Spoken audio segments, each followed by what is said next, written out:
Usa ka 63 anyos nga gibansagan nga gate crusher o Kasal o Gipasanginlang nga Nangawat sa okasyon ang gitanggong karon sa Mambaling Police Station sa Cebu City Police Office.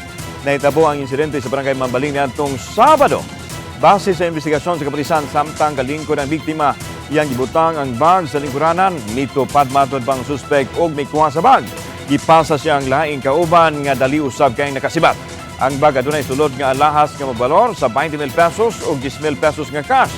Sa miaging buwan na seran o buwan sa Marso nining tuiga, gidakop ang suspek kay mikaon sa karinderya nga wa kuno mobayad. Gipanghimakak sa suspek ang basangil kay matod niya kaila niya ang gikasal. Sa mga itong hitabuan, nag-gift ka ato o kaila ka sa... Nakaila ko sa Gikasal. kaila mo? Oo. Unta, ilang ko ilan na uli lamang kayo. Man ko magkuha ako didiin, man ko siyang gatluhod nila na ako tulo, ako ko no. Dagang kita yaw. Bigyan gipasa ko nun ako. Wa man ko'y kauban. Kaya doon ako ko'y kauban do ka mo. Wa ko'y kauban si...